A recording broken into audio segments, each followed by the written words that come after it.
예수님 당시에는 성전에 4개의 뜰이 있습니다.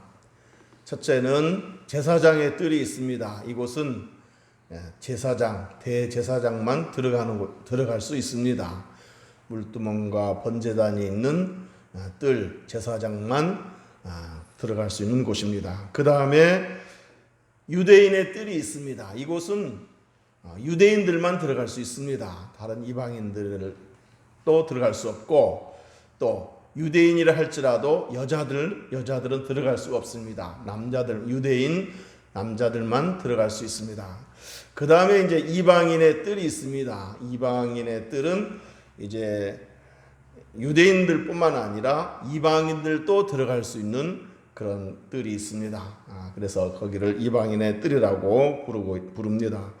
자, 마지막으로 여인의 뜰이 있습니다. 여인의 뜰은 유대인 남자들은 물론 유대인 여자들도 들어갈 수 있는 그런 뜰이 있습니다. 물론 여기는 이방인은 들어가지 못합니다. 이방인은 이방인의 뜰에만 들어갈 수 있습니다. 자, 이렇게 4개의 뜰이 있는데 오늘 본문에 예수님께서 성전에 들어가셔서 성전 안에 있는 사람들에게 이렇게 말씀을 가르치셨다 그랬는데, 이 장소가 바로 여인의 뜰입니다. 그런데 성경에 이 장소가, 예수님이 지금 성전 안에서 말씀을 가르치는 장소가 여인의 뜰이라고 이렇게 언급되지 않았는데, 어떻게 우리가 이 장소를 여인의 뜰이라고 짐작할 수 있겠습니까? 그것은 바로 예수님이 계신 그곳에, 예수님의 말씀을 전한 그곳에 서기관과 바리새인들이 한 여인을 끌고 왔기 때문입니다. 그 장소에 여인을 끌고 왔다는 것은 여인도 들어올 수 있기 때문에 여인을 끌고 온 거 아니겠습니까? 그러니까 그 장소는 여인의 뜰이다, 이렇게 짐작할 수 있다는 얘기입니다. 자, 그런데 중요한 것은 이 끌려온 여인이 누구이며 왜 서기관과 바리새인들에게 끌려왔는지, 그것이 중요합니다. 오늘 본문에 끌려온 이 여인이 어떤 여인이었냐면, 간음하다가 간통하다가 현장에서 붙잡혀온 여인이라고 오늘 본문은 밝히고 있습니다. 그리고 서기관과 바리새인들이 이 여인을 끌고 온 이유가, 이 여인을 어떻게 처리하면 좋을까 하는 것을 예수님께 묻기 위해서 예수님 계신 곳에 데리고 온 것입니다.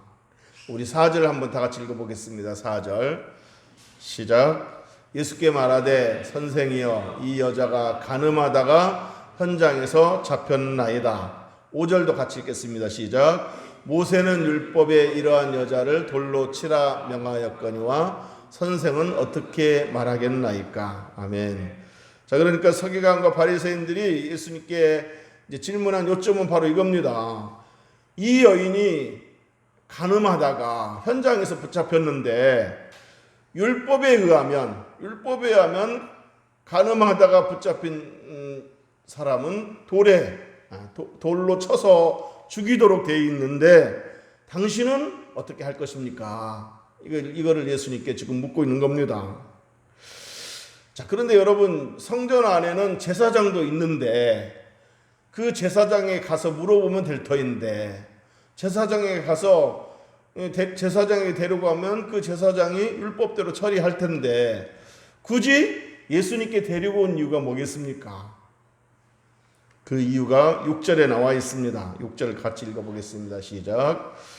그들이 이렇게 말함은 고발할 조건을 얻고자 하여 예수를 시험함이러라.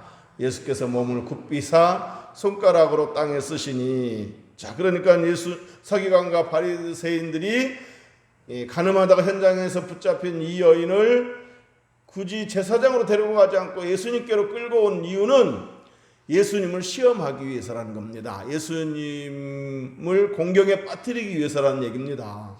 무슨 얘기냐면, 율법대로 돌을 던지라, 이렇게 예수님이 말씀하시면 아니 사랑을 강조하신 분이 이렇게 이 여인에게 돌을 던져서야 되겠습니까? 이렇게 또 따질 것이고, 이 여인을 그냥 이 여인에게 돌을 던지지 말라 그러면은 율법을 어겼다고 또 고발할 것이고, 그래서 종교 재판에 넘길 것이고, 자 이런 이러지도 못하고 저러지도 못하게 공경에 빠뜨리기 위해서 이 여인을 데리고 온 것입니다. 예수님은 지금 공경에 빠지게 되었고 이러지도 저러지도 못할 진퇴양난에 빠지게 되었습니다. 자, 그런데 예수님도 예수님이지만 지금 여인의 처지가 매우 이태롭습니다. 여자를 둘러싼 군중들은 지금 예수님 말씀이 떨어지기만을 기다리고 있습니다. 예수님 말씀이 돌을 던져라 그러면은 가차없이 돌을 던지기 위해서 지금 돌 하나씩 들고 있는 거예요. 저마다 손에 돌을 들고 지금 돌을 던지라 하는 예수님의 말씀이 떨어지기만을 기다리고 있는 거예요. 자, 이렇게 성난 군중으로 둘러싸이는 이 여자는 지금 얼마나 수치스럽겠습니까? 많은 사람들 앞에 끌려왔지. 많은 사람들이 자신을 주목하고 있지. 그리고 당장이라도 돌을 던질 기세로 지금 저마다 돌을 하나씩 들고 있으니 얼마나 또 무서웠겠습니까? 자, 그런데 이때 예수님께서 그 서기관과 바리새인의 질문에 아무 대답 안 하시고, 그러니까 어떻게 할까요? 돌을 던질까요? 돌을 던지지 말까요? 이 말씀에 아무 대답도 하지 않으시고 땅에다가 손가락으로 뭔가를 쓰기 시작하셨습니다. 그리고 나서 이렇게 말씀하셨습니다. 죄 없는 자가 먼저 돌로 치라. 우리 7절 한번 읽어보겠습니다. 7절 시작.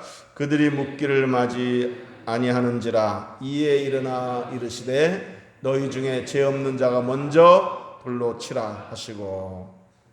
자, 그러니까 예수님께서 땅에다가 뭔가를 쓰시고 나서 죄 없는 자가 돌로 치라. 먼저 돌로 치라 이렇게 말씀하셨습니다. 그러니까 너희들 돌을 던지고 싶으면 던져라. 그렇지만 단서가 있다. 누구만이 돌을 던질 수 있다는 거예요?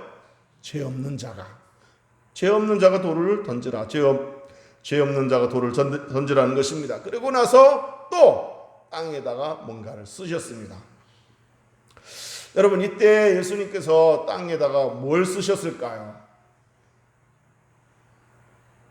성경에 뭐라고 설명이 없으니까 뭐라고 쓰셨는지는 아무도 모릅니다.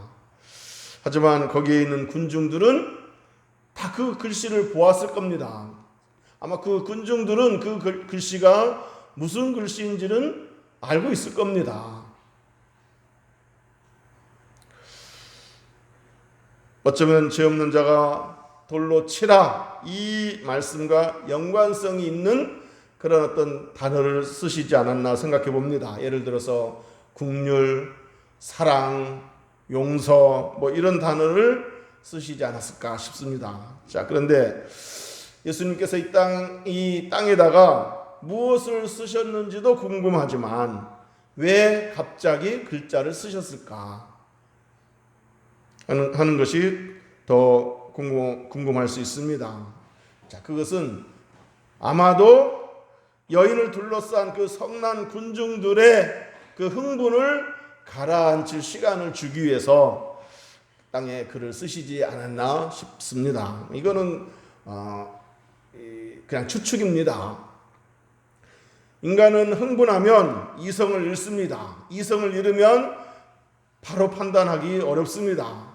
그러니까 죄 없는 자가 돌로 치라 그랬을 때 분명히 자기 자신에게는 죄가 있는데도 불구하고 막 군중 심리에 막 흥분해서 자기 자신을 바로 판단하지 못하고 그냥 이 감정적으로 돌을 던지는 사람들이 있을까 싶어서 그 흥분을 좀 가라앉히고 이성을 찾도록 하기 위해서 시간을 주기 위해서 돌을 땅에다가 글자를 쓰시지 않았을까 그런 생각을 한번 해본 것입니다. 어쨌든 예수님께서 땅에 글을 쓰는 동안 잠시 침묵이 흘렀습니다. 그리고 이 침묵이 흐른 후 그리고 예수님께서 이제 죄 없는 자가 먼저 돌로 치라 라고 말씀하셨을 때 잠시 침묵이 흐른 후 거기에 놀라운 광경이 펼쳐졌습니다. 그렇게 성난 군중들, 여차하면 그냥 돌을 던질 기세로 이렇게 모여든 그 군중들이 한 사람씩 돌을 내려놓고 그 현장을 떠나기 시작한 것입니다. 우리 9절 다 같이 한번 읽어보겠습니다. 9절 시작. 그들이 이 말씀을 듣고 양심의 가책을 느껴 어른으로 시작하여 젊은이까지 하나씩 나가고 오직 예수와 그 가운데 섰는 여자만 남았더라. 아멘. 거기 있는 사람들이 양심의 가책을 느낀 거예요. 그렇지, 나도 죄가 있지. 나도 죄인이지. 저 여인은 들켰을 뿐이지만, 사람들한테 발각됐을 뿐이지만, 사람들이 알지 못하는 죄가 나에게도 있지. 나도 똑같은 죄인이지. 이런 그 양심의 가책을 느끼고 돌을 내려놓은 거죠. 자, 그런데 여기서 흥미로운 사실은 누구부터 시작했다고 그랬어요? 누구부터 시작해서 그 현장을 떠났다고 그랬습니까? 어른으로 시작하여. 아무래도 나이가 많으면 그만큼 살아온 날들이 많으니까 죄의 횟수도 많을 수 있겠죠. 꼭 그런 거는 아니지만 그래도 비교적 살아온 날들이 많으니까. 그러니까 뭐 제가 더 죄가 많겠어요? 우리 서인이가 더 죄가 더 많겠어요? 다른 걸 떠나서 벌써 살아온 날들이 있지 않습니까? 그러니까 어른으로 시작하여 젊은이까지 하나씩 나갔다 그랬습니다. 자, 이들이 그 자리를 떠난 이유가 침묵의 시간이 흐르는 동안 흥분이 가라앉혔기 때문만은 아닐 것입니다. 아까 제가 그런 추측을 했죠. 예수님께서 땅에 글을 쓰신 이유는 그 중에 한 가지가 아마도 글을 쓰는 동안 성난 군중들의 흥분이 좀 가라앉히도록, 그래서 이성을 되찾고 올바른 판단을 하기 위해서, 본인들도 죄인임을 깨닫도록 하기 위해서 그렇게 시간을 주기 위해서 글을 쓰셨을 거다라고 제가 추측했다고 말씀드렸는데 꼭 그것만은 아니라는 것입니다. 중요한 사실은 이 군중들이 하나씩 돌을 내려놓고 그 자리를 떠난 이유는 예수님의 권세 있는 그 말씀 앞에 찔림을 받은 것입니다. 누구든지 죄 없는 자가 이 여인을 향하여 돌을 던지라 라고 말씀하셨을 때 그 예수님의 그 말씀의 권세가 그 성난 군중들의 그 양심을 찌른 것입니다. 그 양심의 가책을 받았다고 그러지 않습니까? 그 양심의 가책을 받은 이유가 그냥 본인들 판단에 그렇지 나도 죄가 있지 꼭 그것만이 아니라 예수님의 말씀에 권세가 있어서 누구든지 죄 없는 자가 돌로 치라는 그 말씀에 권세가 있어서 그 말씀 앞에 자기 자신의 모습들이 팍 드러난 것입니다. 그래서 자기 자신의 모습을 깨닫고 돌을 던지지 못하고 돌을 내려놓고 떠났다는 이야기입니다.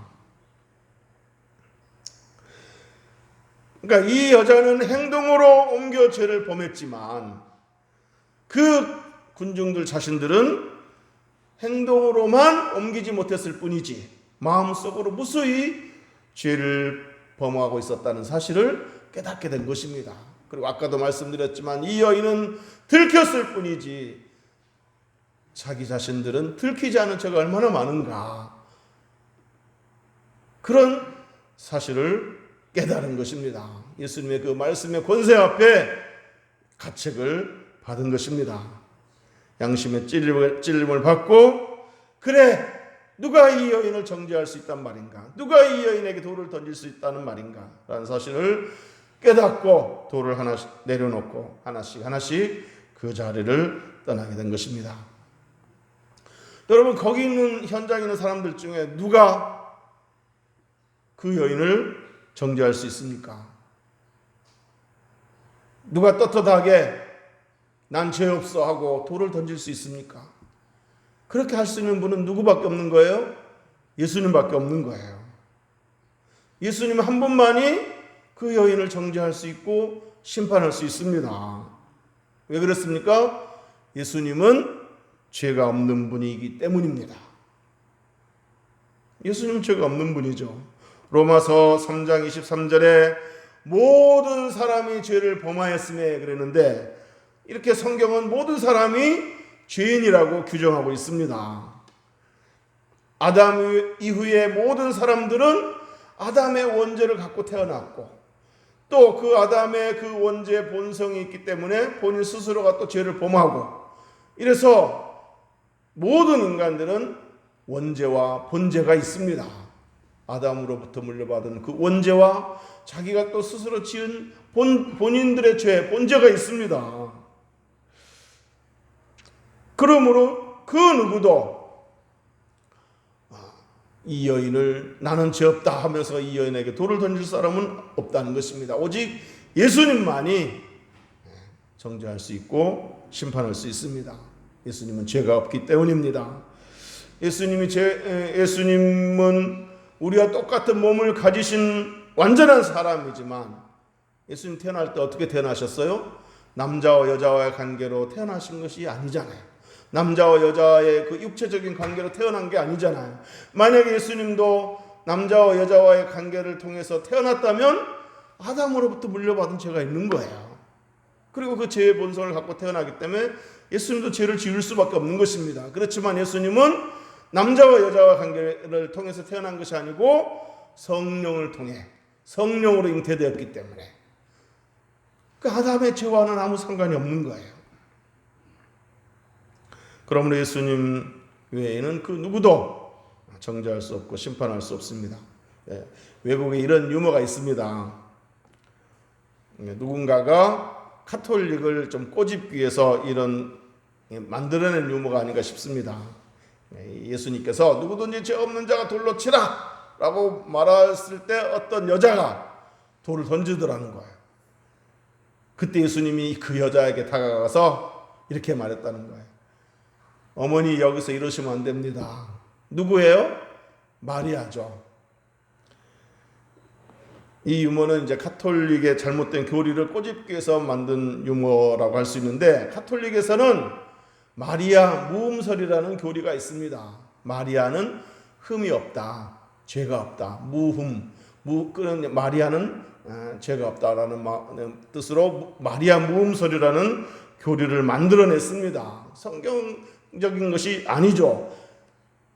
모든 인간은 죄인이라고 성경은 규정하고 있는데, 오직 예수님 외에는 모든 인간은, 예수님은 성령으로 잉태되었고 창조주이시고 하나님이시니까 예수님은 당연히 죄가 없는 거고, 예수님 외에 모든 인간은 다 죄인이라고 규정하고 있는데, 마리아도 아담의 후손 아닙니까? 아담으로부터 원죄를 물려받았고 살아오면서 또 스스로 지은 죄가 있습니다. 마리아도 죄가 있습니다. 마리아도 예수님의 십자가의 보혈로 구원을 받아야만 할 죄인인 것입니다. 예수님의 십자가의 보혈로 죄 용서 받아야만 구원받을 수 있는 죄인입니다. 믿습니까? 네. 자, 다시 본문으로 돌아가겠습니다. 예수님이 죄 없는 자가 돌로 치라 그랬을 때 예수님에는 그 누구도 여인에게 돌을 던질 수 없고 그 자리를 다 떠났다고 그랬습니다. 그래서 그 자리에는 예수님만 남았습니다. 자, 그러자 예수님께서 입을 열어 이 여인에게 이렇게 말씀하셨습니다. 우리 10절 다 같이 읽어보겠습니다. 10절. 예수께서 일어나사 여자 외에 아무도 없는 것을 보시고 이르시되 여자여, 너를 고발하던 그들이 어디 있느냐? 너를 정죄한 자가 없느냐?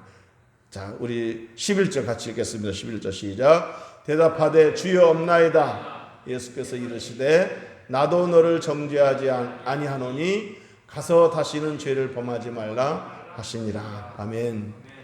예수님만이 정죄할 수 있고 예수님만이 심판할 수 있는데 예수님 입에서 나오는 말씀 뭐예요? 나도 너를 정죄하지 않겠다. 예수님 얼마든지 정죄할 수 있는 분이시지만 나도 너를 정죄하지 않겠다라고 말씀하셨습니다. 이게 바로 복음인 것입니다. 율법에 의하면 이 여인은 죽어야 됩니다. 죽어야 마땅합니다. 그러나 예수님은 이 여인을 용서하셨습니다. 여러분, 저와 여러분도 율법에 의하면 죽어야 마땅한 사람들입니다. 왜 그렇습니까? 저와 여러분도 죄인이기 때문에 그렇습니다. 이 여인 못지않는 죄가 있기 때문입니다. 어쩌면 이 여인보다 더 많은 죄가 있을 수도 있습니다.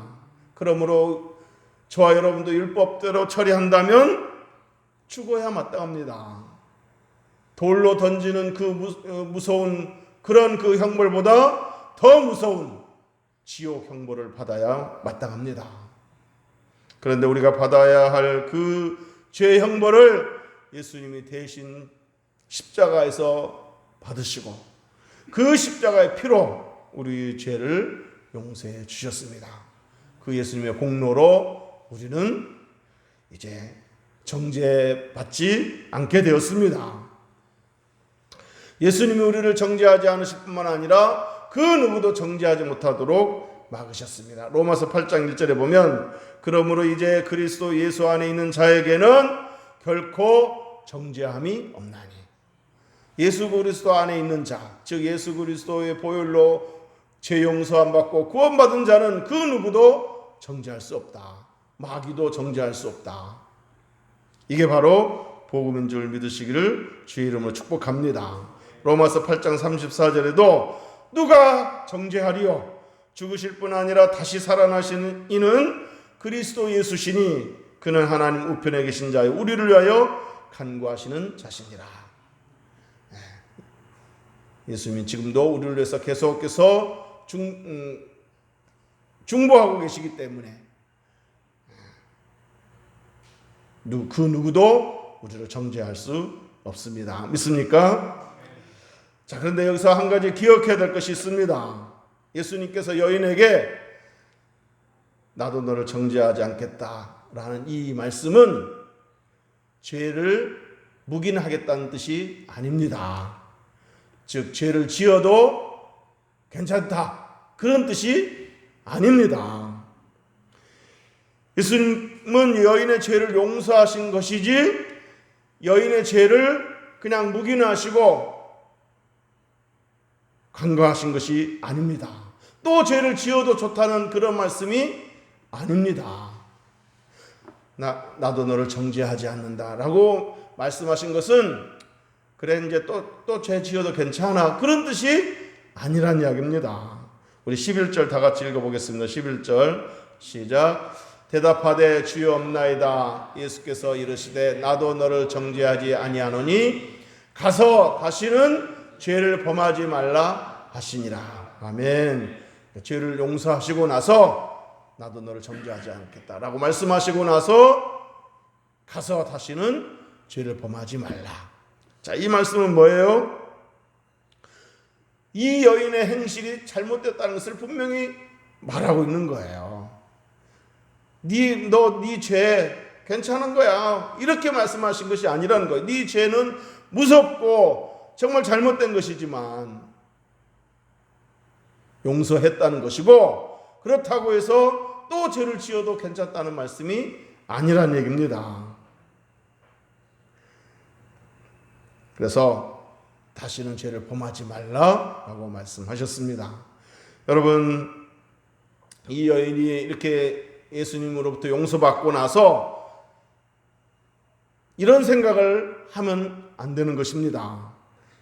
그래, 다 죄인인데 누가 나를 정죄해?